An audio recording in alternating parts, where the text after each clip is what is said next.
orang-orang yang menjaga atas salat, muqimina laha, orang-orang yang menegakkan salat, al-khashi'ina fiha, orang-orang yang khusyuk di dalam melakukan salat, ad-da'imina 'alaiha, orang-orang yang melanggengkan di atas di dalam mengerjakan salat. Fabidzalika amarallahu ibadahu. Dengan itu semua Allah Subhanahu wa taala memerintahkan hamba-hambanya menegakkan salat, melanggengkan salat, mendawamkan salat. Itu Allah perintahkan untuk kita.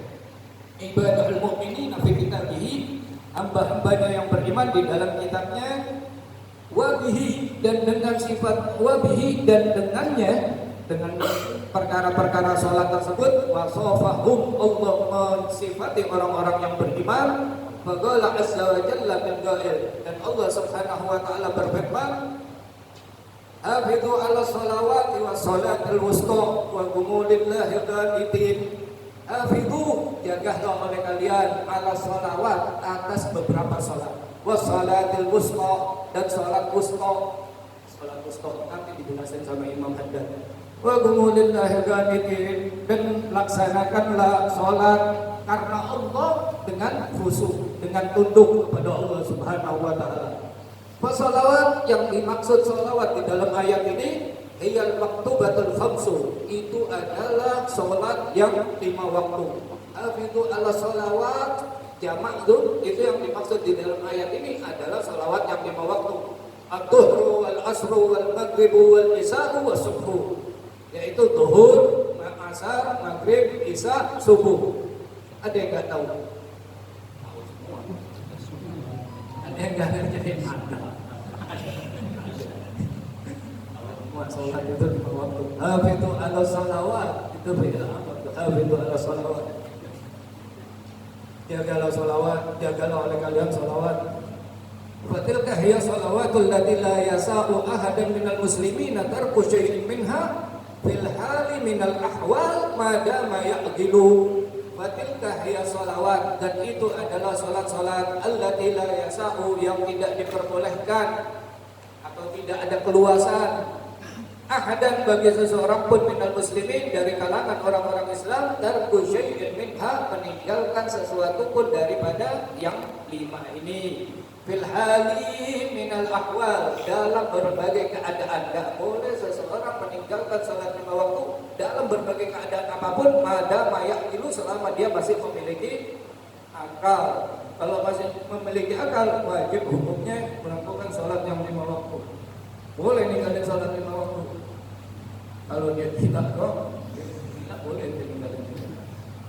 Walau balaga bihil ajzu wal maradu ila aqsa ghayatihi, walaupun telah sampai kepadanya, kepada seseorang tersebut al-ajzu, kelemahan, dia sudah tidak bisa ngapa-ngapain, tetap wajib sholat. Kalau nggak bisa berdiri, disuruh duduk. Kalau nggak bisa duduk, disuruh berbaring. Kalau nggak bisa berbaring, disuruh isyarah pakai mata. Kalau nggak bisa juga, disuruh sholat di dalam hati. Wal maradu, atau sakit sama tetap wajib sholat ila aqsa ghayatihi, walaupun sakitnya mencapai pada puncaknya, tetap sholat itu hukumnya wajib sholat 5 waktu. Wassalatul wusta, kemudian yang disebutkan di dalam ayat ini wassalatul wusta iyal asru, itu adalah sholat asar. Yang dimaksud sholat wusta di dalam ayat ini adalah sholat asar. Kama warada bihil haditsus sahih, sebagaimana telah datang mengenainya atau dengannya hadis yang sahih. Khassahallah, susah juga disebut. Khassaha Allahu bi dzikri, khassahallahu bi dzikri. Allah Subhanahu wa taala telah mengkhususkan salat asar bi dzikri, dengan penyebutan li ziyadatil fadli wasyarafi, karena ada tambahan keutamaan dan kemuliaan di dalam sholat asar. Karena sholat asar itu waktunya seseorang itu capek habis kerja ya, untuk melakukannya berat. Oleh karena itu sholat asar adalah sholat yang paling utama untuk dikerjakan oleh orang muslim. Sholat asar paling afdalnya sholat setelah sholat Jumat. Wadzalika ma'ruf wa masyhur fil Islam, dan hal itu mengenai keutamaan dan kemuliaannya sholat asar sudah terkenal dan masyhur di dalam agama Islam. Hatta balagana fi sababi nuzul rukhsati fi salatil khawf, hatta balagana, hingga sampai kepada kami, kata Imam Haddad, fi sababin nuzuli rukhsah, di dalam sebab turunnya keringanan fi salatil khauf, di dalam masalah salat khauf, annal muslimina kanu ma'a Rasulillah sallallahu alaihi wa alihi wasallam fi ba'dil ghazawat. Annal muslimin, bahwasanya orang-orang Islam, kanu ma'a Rasulillah, adalah mereka orang-orang muslim ma'a Rasulillah, bersama Rasulullah sallallahu alaihi wasallam fi ba'dil ghazawat, di dalam sebagian peperangan. Di salah satu peperangan orang-orang muslim atau sahabat-sahabat Nabi sedang bersama Nabi Muhammad sallallahu alaihi wasallam. Fa shalla bihim, lalu Rasulullah sallallahu alaihi wasallam melakukan salat bersama mereka alaihi salatu wasallam, salat duhri, melakukan salat duhur. Lagi di salah satu peperangan Rasulullah melakukan sholat duhur ala wajhil ma'dud, sebagaimana cara yang biasanya, sebagaimana cara yang turun kepada Nabi Muhammad SAW. Wa kana al-musyrikuna ghariban minhum yarawnahum, dan ketika para sahabat bersama Rasulullah SAW melakukan sholat duhur, orang-orang musyrik dekat dengan Rasulullah dan melihat kepada Rasulullah dan sahabatnya sedang melakukan sholat duhur.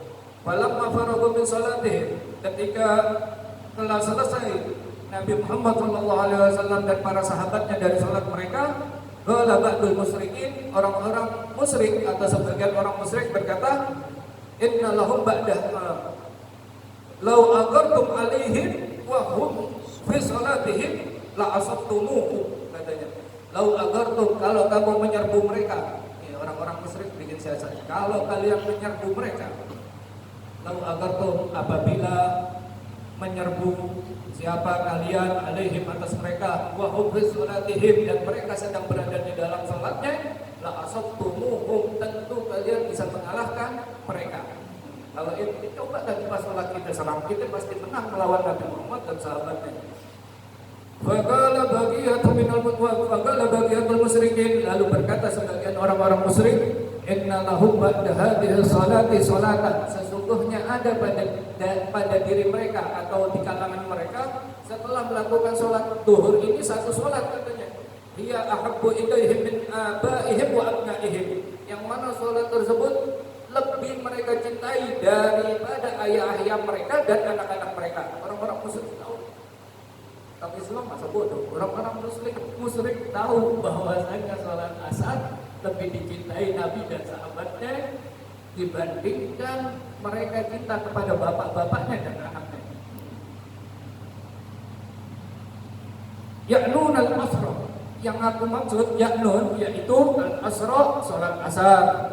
Fanazala Jibril, ketika orang-orang musyrik sedang membuat siasat untuk menyerang Nabi dan sahabatnya di waktu salat, maka malaikat Jibril turun ala Rasulullah sallallahu alaihi wasallam, kepada Rasulullah sallallahu alaihi wasallam di salatul khauf, untuk menjelaskan atau membawa mengenai perintah salat khauf. Salat khauf. Jadi salat khauf itu ada 3 cara. Entar baca kita fikir. Fanzur, kata Imam Haddad, maka lihatlah olehmu kaifa sara fadlu hadhihi salat, bagaimana jadinya keutamaan salat ini, kata beliau.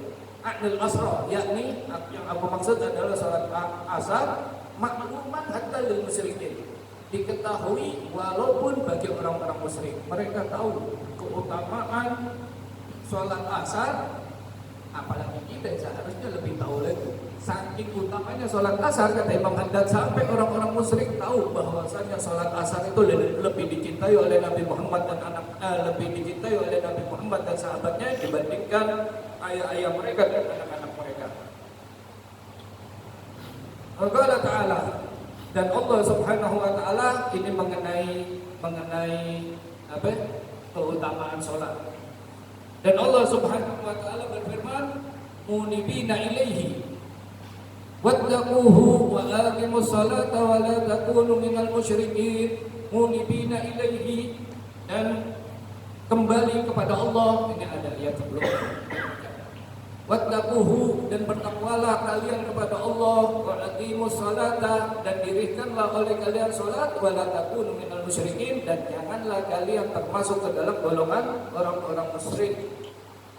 Kemudian Imam Haddad menjelaskan mengenai ayat ini, wal inabatu, adapun yang dimaksud inabah al-munibin, munibin itu inabah. Ya rujuk ilallah, yaitu kembali kepada Allah, bertaubat kepada Allah, ya, kembali kepada Allah, bertaubat kepada Allah dari berbagai kesalahan yang dilakukan oleh dirinya. Wa taqwa, sedangkan wa taqwa dan bertakwalah kalian. Wa taqwa yal khasyatu minallah, yaitu takut kepada Allah Subhanahu wa taala. Yang dimaksud takwa adalah takut kepada Allah Subhanahu wa taala. Ya ayyuhan nasu ubudu rabbakum alladzi khalaqakum walladzina min qablikum la'allakum tattaqun. Hai manusia, ubudu rabbakum, sembahlah Tuhanmu, tauhidkanlah Tuhanmu, alladzina khalaqakum, yang telah menciptakan kamu, walladzina min qablikum, dan menciptakan orang-orang sebelum kamu, la'allakum tattaqun, agar kamu bertakwa, yaitu agar kamu takut, agar kamu memiliki perasaan takut kepada azabnya Allah Subhanahu wa taala. Jadi kalau misalnya dikatakan dia orang bertakwa tetapi tidak ada takutnya kepada Allah, belum bertakwa. Dia sholat tapi melihat hari masih hadir gitu kan, belum bertakwa ya. Ada muraqabahnya, belum bertakwa. Wal iqamatus shalah, dan yang dimaksud dengan iqamah shalah, wa aqimus shalah, dan dirikanlah oleh kalian salat. Wal iqamatul shalah, yang dimaksud iqamah atau menegakkan salat di dalam ayat ini, iyal ityanu biha, yaitu mendatangkan dengan salat ala wajhil ladzi amara Allah bihi, sesuai dengan cara yang diperintahkan oleh Allah Subhanahu wa taala dengannya. Jadi kita kalau mau melakukan salat harus tahu rukun-rukunnya, harus tahu syarat wajibnya, harus tahu syarat sahnya, harus tahu mengenai sesuatu yang berhubungan dengan salat seperti wudu, harus mengetahui sesuatu yang berhubungan dengan wudu, yaitu air yang kita gunakan untuk bersuci. Jadi fikih harus dipelajari agar kita disebut orang yang menegakkan salat. Apa yang dimaksud menegakkan salat? Iyal ityanu biha ala wajhil ladzi amara Allah bihi, mendatangkan salat sesuai dengan cara yang Allah perintahkan seseorang dengan melakukan cara tersebut. Di situ surat mukmin ditulis dari 1 sampai 9. Enggak ya? Wa qala ta'ala, dan Allah Subhanahu wa taala ini masih surutnya apa dalil-dalil mengenai perintah salat untuk orang-orang yang beriman. Wa qala ta'ala, dan Allah Subhanahu wa taala berfirman, qad aflahal mu'minun, sungguh beruntunglah orang-orang yang beriman, alladzina hum fi salatihim khashi'un, yaitu mereka orang-orang yang khusyuk di dalam salat mereka, walladzina hum 'anil lagwi mu'ridun, dan mereka orang-orang yang berpaling dari perbuatan atau perkataan yang sia-sia. Kalau kita ngobrol mulu, amal perbuatannya sia-sia, semoga gak ada urusannya sama dunia, gak ada urusannya sama akhirat. Orang yang beriman kata Allah, qad aflahal mu'minun walladzina hum 'anil lagwi mu'ridun. Oh, jauh banget dari walladzina hum lizakati fa'ilun, walladzina hum lizakawati fa'ilun, dan mereka orang-orang yang menunaikan zakat, ya, membayar zakat. Sama itu juga, bensin naik, ya, duit tambah ada sisa-sisanya, tambah miskin aja kagak ada zakatnya, belum beriman. Kalau ente mau beriman bayar zakat, bayar zakat gak? Zakat. Masa di sini miskin banget kayaknya mulu. Allah, udah habis banget harta. Walladzina hum li furujihim hafizun, dan orang-orang yang beriman adalah orang-orang yang menjaga kemaluan mereka. Orang yang menjaga kemaluan mereka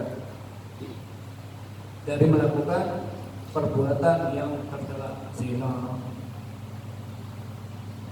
onani. Kalau misalnya onani, bisa masuk ke dalam ayat ini. Imannya nggak sempurna, apalagi zina. Illa la azwajihim wa ma malakat aymanuhum, kecuali kepada istri-istri mereka atau kepada hamba sahaya mereka yang mereka miliki. Fa innahum ghairu malumin, sesungguhnya itu atau sesungguhnya mereka tidaklah tercela kalau mereka menyalurkan syahwatnya, menjaga farjinya, menjaga kemaluannya untuk digunakan hanya kepada istri-istri mereka dan kepada budak atau hamba sahaya mereka, maka itu tidak tercela di hadapan Allah, tetap dianggap orang yang beriman. Makanya yang bujang-bujang buru-buru kawin itu biar harganya biar lumayan. Wa man ibtagha wara'a dzalika fa ulaika humul 'adun. Maka barang siapa yang menginginkan di belakang itu, artinya menginginkan yang sebaliknya, fa ulaika humul 'adun, maka mereka telah berbuat atau